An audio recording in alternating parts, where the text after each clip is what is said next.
And so now let me introduce the next speaker, Professor Hugues de Riedmatten. He's working at ICFO in Barcelona and he's the head of the quantum photonic group there. Hugues did his PhD in Geneva in Switzerland, and then he went to California in Caltech from 2004 to 2006, and then came back to Europe in Geneva in 2010. And then become a professor. I don't know, you don't call yourself professors at ICFO, but one of the big boss there.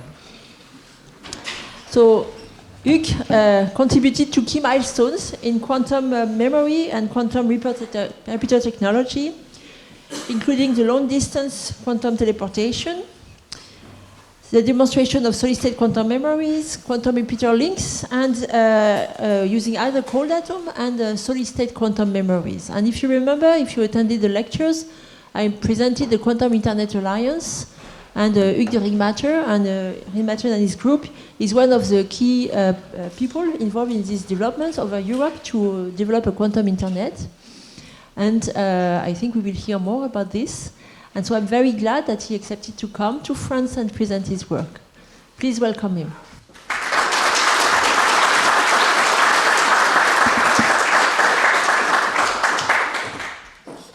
Well, thanks a lot, Pascal, for the very kind invitation. It's a real pleasure and an honor to be here. I'm going to tell you. I'm going to tell you about our efforts to build a quantum network. And we want to build a quantum network, in particular, using some device that we call a quantum memory. And this is, again, going too fast. This is not a good one. This is a good one. You can see here, basically, an example of the quantum memory that I will talk about. This is a crystal doped with rare earth ions. And you can see here on the left a source of entangled photons that we will use to combine to this quantum memory. But before we enter quantum network, let me maybe start with something that we all know, which is basically the classical network, so the internet that we all use daily. So if you want to transmit information over the internet, this is a very simplified explanation. Basically what we do is that we have a computer where we have information stored, and we digitize now this information into bits. And then we will transform this information into light pulses, basically. So we will use a laser. We will trigger this laser. If we have no laser pulse, this will encode the bit 0. If we have a laser pulse, this will encode the bit number 1. And then we will send that basically into an optical fiber to distribute ideally over the whole world. And finally, at the other side, we will detect this, and we will encode it again and store it into another computer. So what I want to tell with this is that this capacity to transfer information between different kind of medium, between matter and light in that case, is really something essential to build the internet that we use every day. And we will see that it's actually the same for the quantum internet, except that now, in the classical internet, basically we use intense pulses of light. So we have this laser pulse which contain billions of photons, and we send them into an optical fiber, and we store it into some classical devices. So quantum effects play a very little role there. But now, in the quantum world, what we want to use is individual photons, single photons, and we want to store that into typically coherences in atoms, for example, single atoms or small ensemble of atoms. And then we want to have basically also these interfaces between the two, which will be the key enabling step to really build a quantum network. So just to fix a bit the idea of what kind of what we want to do. So basically, we want to control quantum coherence in matter and light and their interaction. And the kind of object that we want to control are basically these quantum bits. So coherent superposition of zeros and ones, so it could be the polarization of a photon, for example, or a two-level atom. And these are the entangled quantum bits. So if you have two quantum bits, they can be in this entangled state where you have very strong correlations between them, even if you put them at large distances. So then, basically, with we can encode bits in quantum bits with that. So typically, with photons, we will have light-based qubits that we will use for communicating over a long distance. And with atoms, we can do basically quantum processing, quantum simulation, or storage of quantum information. So basically, in this talk, I will tell you now a bit more about what is a quantum network, how we can build this light-matter interaction to build a quantum network, and something that we call a quantum repeater to distribute entanglement over very long distances. And then I will introduce our system, our quantum memory system, and in particular, the system that I will talk about is based on rare earth doped solids. And finally, I will tell you a little bit about our recent progress that we did in this towards building a quantum repeater and a quantum network. So let's come back now to the network. Now we are going to the quantum domain. So now basically we want to have a quantum network. So we will have basically quantum nodes, which are this material system where we are able to process and to store quantum information. And we want to distribute then entanglement between these nodes using photons. Typically, photons are telecommunication wavelengths in optical fiber. So these are the quantum channels that will link these nodes. And this was coined by Jeff Kimball in 2008 as the quantum internet. So basically, the idea is to network some kind of quantum devices, which could be computers, quantum computers, could be sensors, or different kind of quantum devices. And if we could do that, if we can distribute entanglement widely over large scales, there are many applications that we could actually do. So first, let me just precise. So a quantum internet will not replace the classical internet, but it will complement it. So you will never watch your favorite Netflix movie on a quantum internet, but you can do things on a quantum internet that you cannot do with a classical internet. For example, you could do really secure communication over very long distances. Then you can connect to a quantum computer in a secure fashion. This is something that we call cloud quantum computing, so that even the quantum computer would not know what you are asking it to compute. And then there are other type of applications where, for example, you could link quantum sensors, for example, quantum clocks, to increase now the efficiency, or you can also have some application where you can have a better accuracy for using telescopes if you use telescopes arrays. And these are known applications. There are actually other applications, but it's actually fair to say that probably there will be, once we are able to do that, there will be new application coming. So after all, when the internet was born, when the first demonstrations were done in the end of the 1960s, 1970s, we had no idea about how the internet would be used today. So it's fair to say that probably similar things will happen with the quantum internet. And if you want to know more a little bit about this application, you can have a look at this reference here, where Stephanie Werner, David Elkus, and Ronald Hanson basically make a review of various applications. So now so internet is worldwide, right? So we would like ideally to have a network which is also going to long distance. So let's see how we can now distribute light over this long distance. So in fibers, basically what we want to use is basically photons at telecommunication wavelength, so this wavelength at 1550. The problem is that there is loss in fiber. So fiber are actually an extremely transparent material, but nevertheless, after many kilometers, there are some loss. And this loss is exponential now with distance. So the loss is typically 0.2 dB per kilometer. What does it mean? That after 100 kilometers, you have only 1% of the light which is going through. After 500 kilometers, the transmission is 10 to minus 10, and after 1,000 is 10 to minus 20. So in classical network, in the internet that we know, this problem is solved basically, because what people do is that they introduce amplifiers. So what happens is that the pulses of light are attenuated over the distance, but then they put amplifiers, telecom amplifiers, and then you regenerate your pulse, and then you continue like this. So typically, these amplifiers are this erbium doped fiber amplifier, and you have basically one of these every 100 kilometer or every 50 to 100 kilometer in the whole world where the fiber network is. So this is a crucial device to make the internet as we know it today work. However, of course, we cannot do that in quantum physics because there is a theorem known as the no cloning theorem that basically tells us that we cannot amplify a quantum bit. You can amplify it, but it will always add some noise. That is, the fidelity will decrease if you do that. And then you cannot basically distribute entanglement with these amplifiers.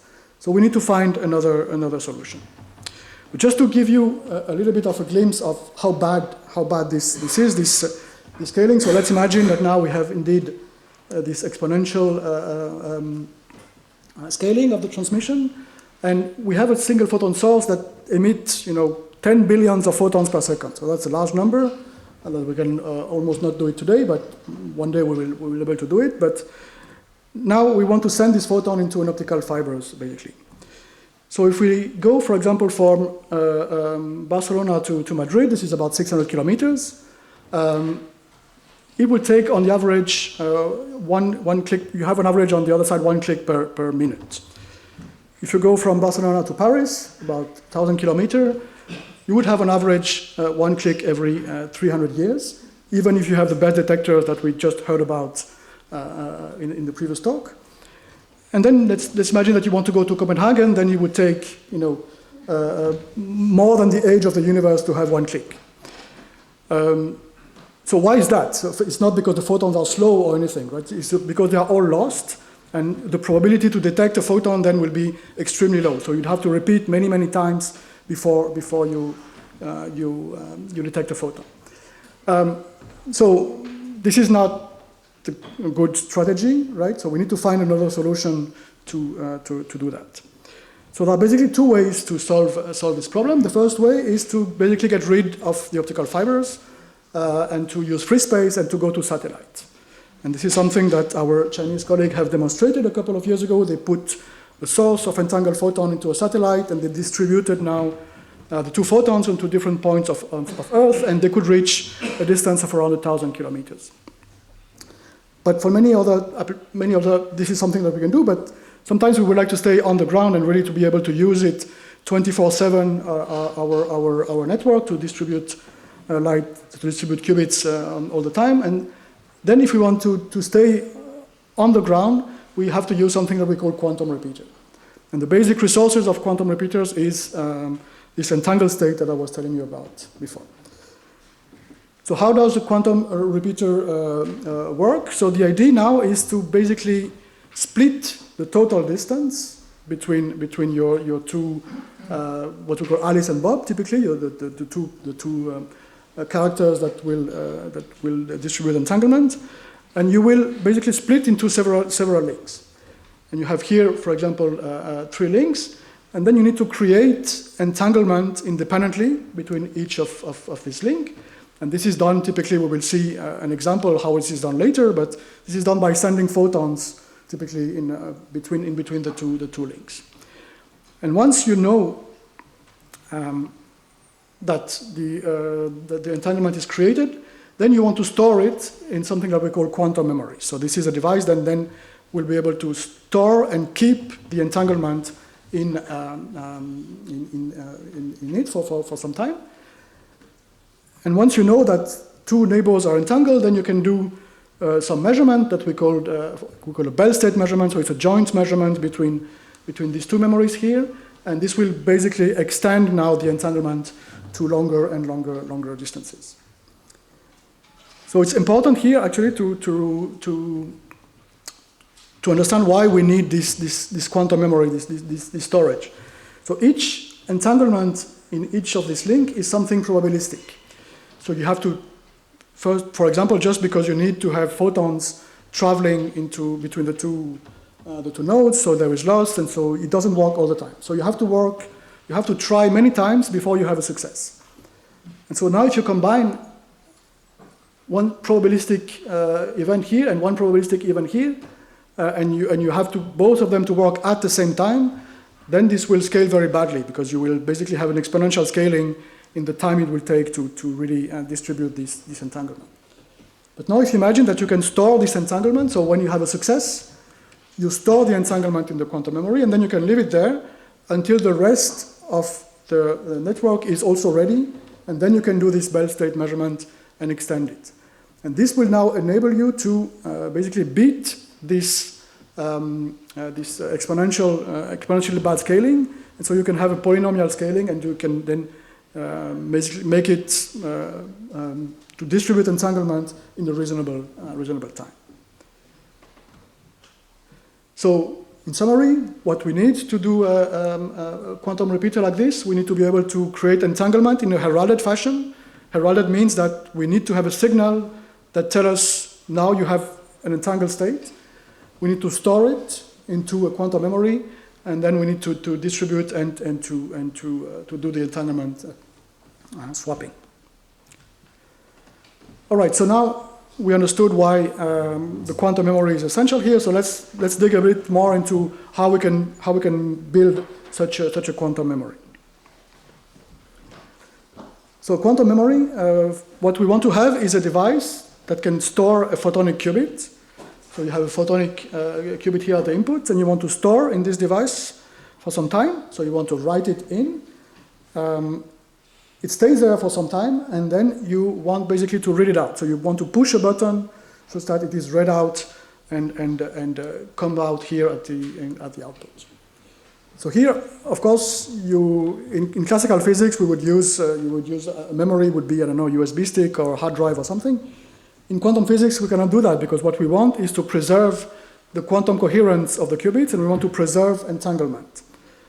And so typically what we will use are basically atoms or atom-like systems, and you want to have something that preserves really the coherence and the entanglement. And there are many important properties, but I will list here three important properties. The first one is the efficiency. So everything that comes in the memory should go out of the memory, ideally. The second one is the fidelity.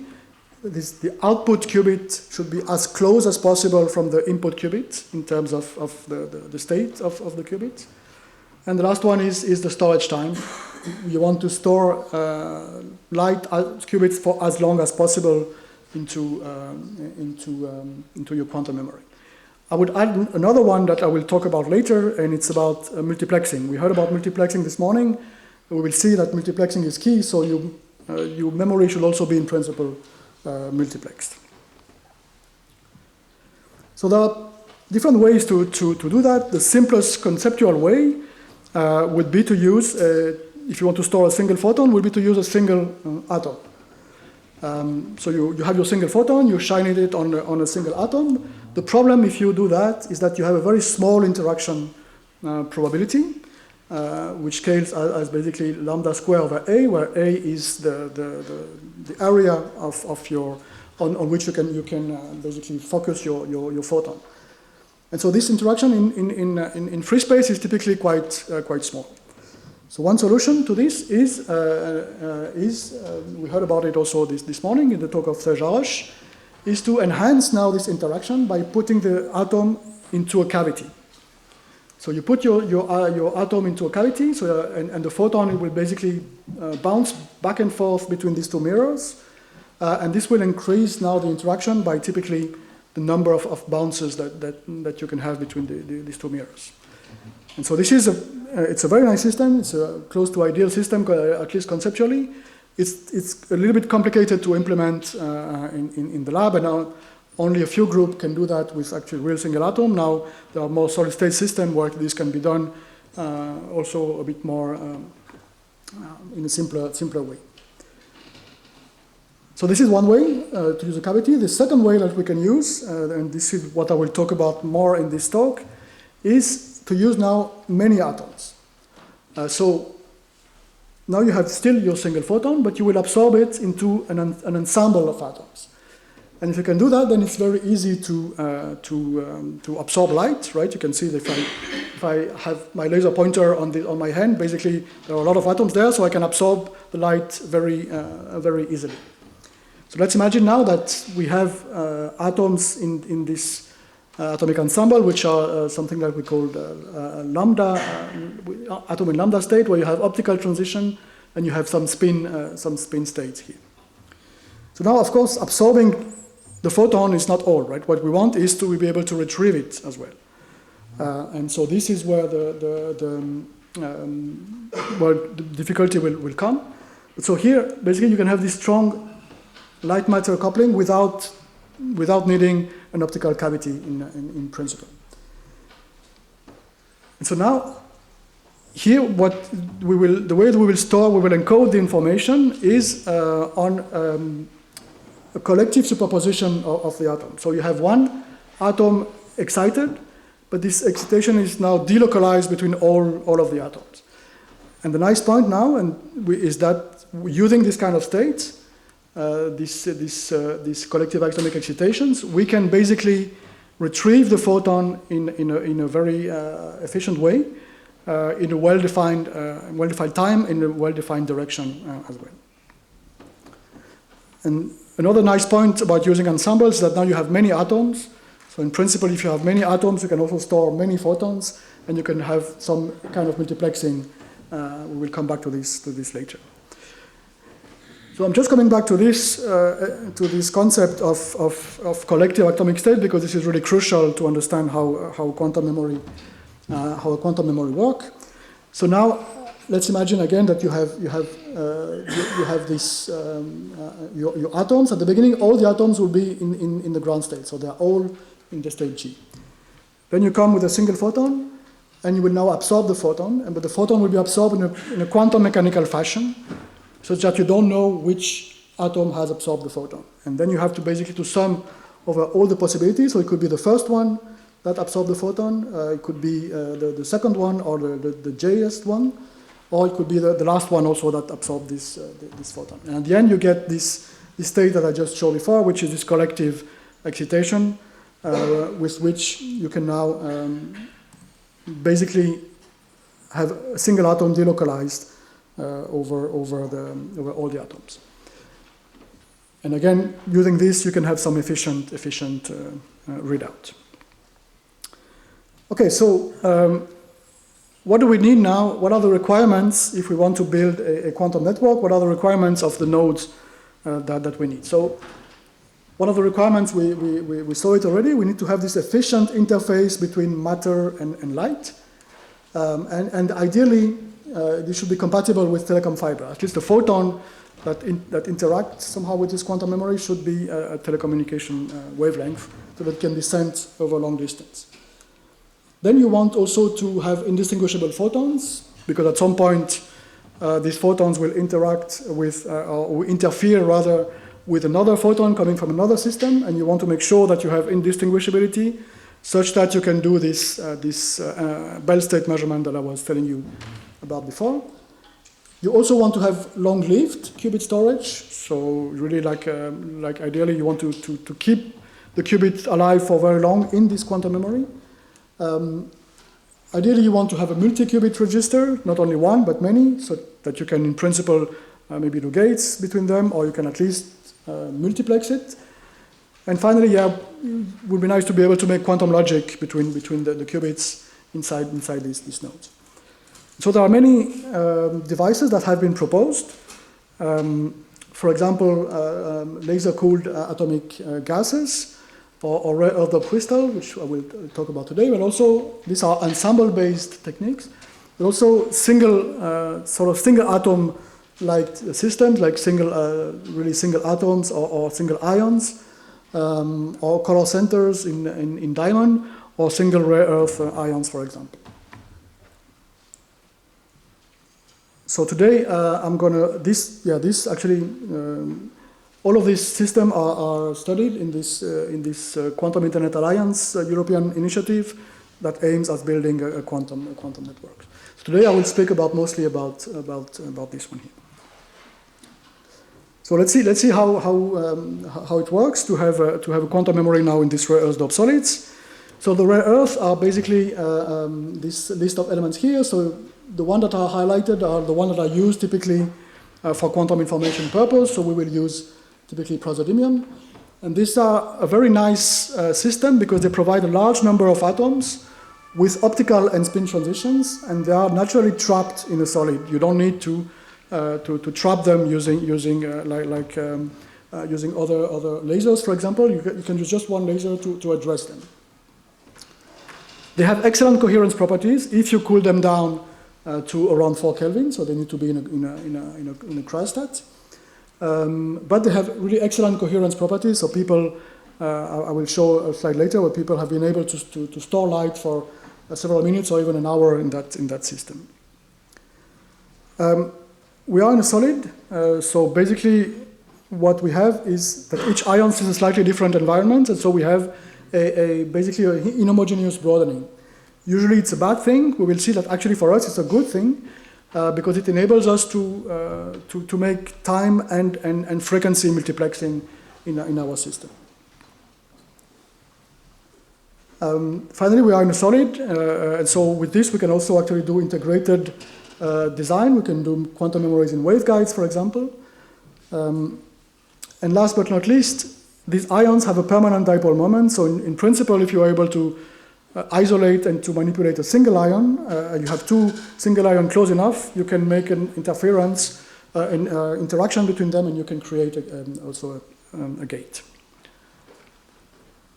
Okay, so now we have a material. Now we need to see how we can store light into this system. So if we just send a photon in, because we have this inhomogeneous broadening, what will basically happen is that the different ions at different frequency will start to dephase between each other, and what we will see is that we will basically lose this coherent superposition of the collective excitation here. And so the light will now be remitted in all directions. On the other hand, now let's imagine that we are able to create this kind of structure where you have now an absorption of the function of frequency, and you have this sort of COM structure here. Then if you do that, what will happen is that the dipole will also dephase between each other, but there will be a time, because there is this periodic rephasing, there will be a time where they will all be in phase again. And when they are all in phase again, then they will basically re-emit the photon in one particular direction. There will be a collective interference that will re-emit the photon in one particular direction. And so this is what we call the atomic frequency COM, and I will tell a little bit more now in more detail how this works.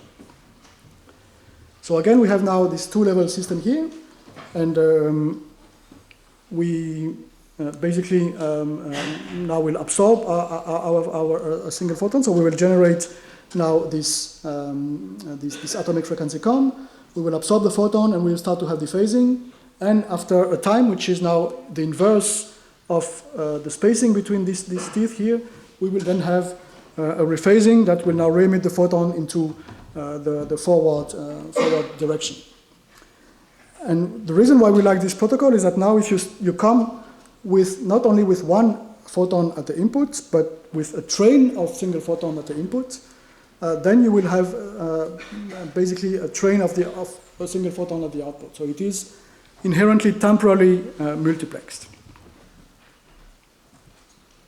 You can see here an example of how it looks like. So this is now the absorption in our crystal of the function of the frequency, actually in megahertz. The scale is missing.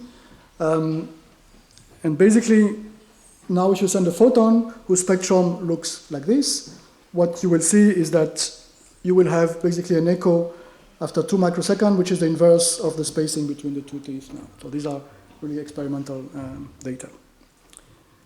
So far, this is actually just a kind of delay, because you cannot choose when you read out the memory.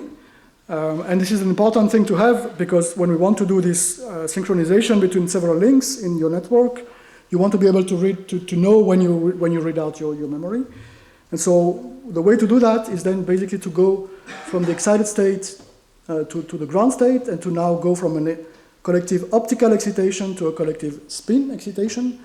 And then if you do that, then basically you can read it out on demand by sending another laser pulse up here, and it will then go down to your initial state.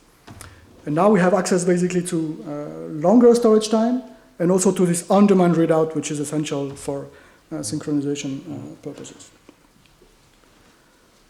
All right, so let's start to do now some experiments. We have most of the ingredients.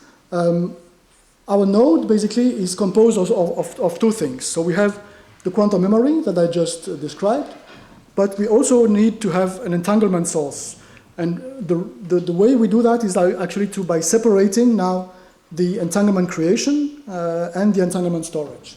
So we have a source that generates photon pairs, where one photon is now resonant with this quantum memory, and the other photon is at telecommunication wavelength, so we can send it over a long distance in optical fibers. So our memory is based on praseodymium-doped yttrium silicate crystals. We have the level structure here. So it's basically the optical transition is in the orange at the 606 nanometer. It's not telecom, but it doesn't matter, because what matters is that this photon here that is sent over long distance is in telecom. And so the other ingredient now, we have the memory. The other ingredient is indeed the source. And at the source, we use a spontaneous parametric down conversion source. However, this kind of source usually emits photons which are extremely broad in frequency, hundreds of gigahertz, while our quantum memory has a bandwidth, accepted bandwidth of 4 megahertz. So to match it, we need to basically put into this optical cavity such that we can reduce the spectrum and have also photon pairs with line width around 2 megahertz. Okay, so now we have all the ingredients finally. So let's try to do some experiments. So what you observe here are basically the coincidence counts between a telecom photon and a photon which is stored and retrieved from the quantum memory. So the first peak here is if you have basically no quantum memory involved, and here, so this is just basically when you have just the input pulse, and then this is the atomic frequency comb echo, which in that case happens after 7 microseconds. So here it's just a two-level system. So now we send control pulses and we bring it down to the ground state, and so we have these two control pulses to bring it down and back up. And then we have here this echo that we call a spin wave echo, because it was stored into the spin. And now we have this collective spin excitation. So this pulse here corresponds to a single photon that has been absorbed, transferred down to the spin state, transferred back up, and then re-emitted finally. Okay, so now in the last 10 minutes or so, I will tell you a little bit about the progress that we have done to progress really towards quantum repeater demonstrations.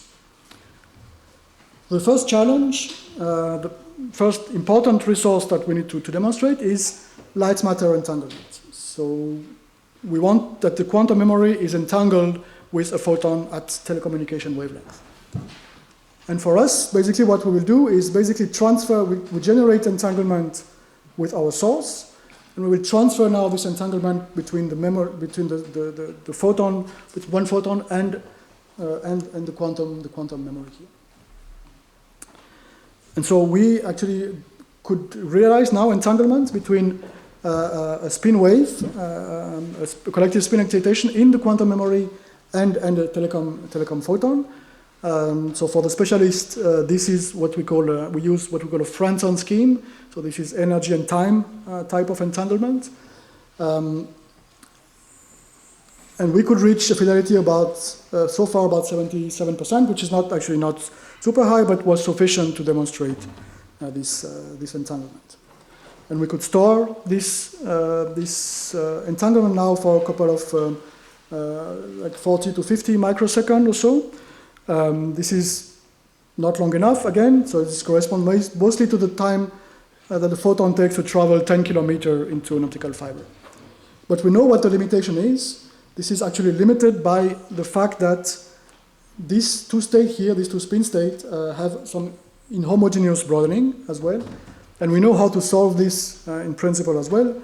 And actually, this has been solved in some other experiments, mostly classical. But people have been able to store light in similar crystal for up to 1 minute. And recently, there was another experiment in China where they have been able to store light actually for 1 hour in a coherent fashion into this kind of system. But this is so far classical, and the challenge now is to go to quantum regime. Actually, there was actually an even longer one without light storage, but they could show that you have a 6-hour coherence time in this type of materials. The first step towards the quantum regime now was done in this paper here, where they have now a weak coherent state, so it's not a single photon, it's an attenuated laser pulse, but you can still show that the noise is good enough to store a single photon. And recently we have shown at ICFO that we can store now really single photons in that kind of material and do this spin rephasing with single photons. Okay, the next challenge now, and this is to show you that these are not not experiments that are done only in the lab, is to try to see if we can distribute now this entanglement outside of the laboratory. And this is something that we did. So this is a map of the Barcelona area. So ICFO is here, quite close to the sea. And basically we had at ICFO our node, basically a source, a photon pair source, and a quantum memory. And then we send a single photon into an installed fiber that went up to this data center here in the center of Barcelona, and then was coming back onto another fiber and detected here at ICFO as well, using superconducting detectors. And with this, basically, we could demonstrate that the fidelity of the state, so far at least with this type of distances, does not change, does not decrease with the distance. So over 50 kilometers, we had basically the same visibility of interference and fidelity. And so it showed that the photonic qubits does not show sign of the coherence, at least within this distance of 50 kilometers of fiber. As a caveat, I should just say that here the AFC was done only in the excited state, and we didn't have the storage time long enough. The storage time was smaller than the travel time, so the memory was read out before the other photon came back. And I should also mention that there were actually a lot of other demonstrations that have been done also outside the lab, using also different platforms. So there was an experiment with silicon vacancy centers in Diamond in Boston, with NV centers in Diamond in Delft, and also with cold atoms, and also with rare earth in Hefei in China, for example. Okay, so now let's see how we can create entanglement within this system. So this is the second challenge, how we can now create entanglement. So now we have basically one source, one node. We have two nodes. We have to double these two nodes, basically. And we will pump now these two nodes in a coherent fashion. And so one mode will be stored in the quantum memory, and the other one will be sent into an optical fiber that will be mixed at the center here at this spin splitter. And when we have a click at this spin splitter at the center, we will basically, it will erase the information about the origin of the photon, and we don't know if the photon came from this source and we have a photon stored now into memory A, or if it came from the other source and we have a photon stored in memory B. And so in quantum mechanics, when we have uncertainty, we have basically to add the probability amplitudes, and in fact we have a coherent superposition of having a photon in memory A and a collective excitation in memory A and in memory B. So it's kind of delocalized now single photon excitation in that state. So the state is heralded because we have a click at the center that tells us, okay, now you have the entanglement, and it is then stored in the quantum memory. And so it's a single click protocol, so we have only one photon that travels half of the distance, and actually it scales quite favorably now with loss. On the other hand, there is a big challenge, that is that this phase here is actually the phase acquired by the photon from the central station to basically from the source, to the central station. So this is a big interferometer. So if you have large distance, this becomes challenging to do. Very quickly here, I want to give another limitation, is that we want to have heralded entanglement. So in principle, what you have to do is to wait until the photon arrives at the central station to know if you have a click, and then to send back the information to the node before you can try again, because you want to make sure that your entanglement is heralded. However, if you now start to have distance between the two nodes, this becomes a problem, because light is fast, but it's not so fast. And for example, if you have 100 kilometers between your two nodes, the maximum repetition rate over which it will take 500 microseconds for the light to travel, so you can repeat only with 2 kilohertz. And then you have also a lot of loss, and so in the end, the success probability goes down very significantly, and the rates will be extremely low. But now if you have a memory that can store not only 1 qubit, but many qubits, then you can speed up this by a factor of n, and for example, n more than 1,000 is possible, so then you can really speed up the entanglement generation. So this is an experiment that we did a couple of years ago. We had now two setup in 2 laboratories separated by 10 meters, and we could basically read out we could generate telecom photons and detect them at the center, and based on this, we had a click that were heralding now the entanglement between these two crystals, with actually rather large, for this kind of experiment, rather large entanglement heralding rate, about 1.4 kilohertz. And now the heralding is also done by a photon at telecommunication wavelength. In principle, this is now extendable to longer distances.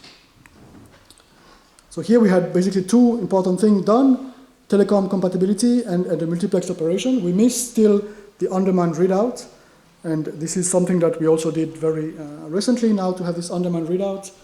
It's much more challenging. I will not go into the detail. The reason is that you have much more noise when you go to the spin state and you want to read out your memory, so this adds a bit of noise. And so, nevertheless, we could also do that very recently, so we could show that we have coherent superposition of a single collective axiomic excitation delocalized between these 2 spin waves now, and that we can also basically now have entanglement of on-demand readout memories. How much time do I have? -1. Okay. So let me then stop here. So yeah, let me just quickly conclude. So basically, I want to say that the distribution of entanglement over continental distance is actually an enormous experimental challenge, and we have done a lot of progress recently, but we are still very far from being able to do that. We need to progress on all the performances and really try to combine different kind of technologies together. But if we can do that, this will really open new opportunities in several fields, in quantum communication, but also possibly in sensing, possibly in computing. And on the way, there is really fascinating physics, because we really need to learn how to control all of these systems and to really make control the light-matter interactions. So let me thanks my team also, and thank you for your attention.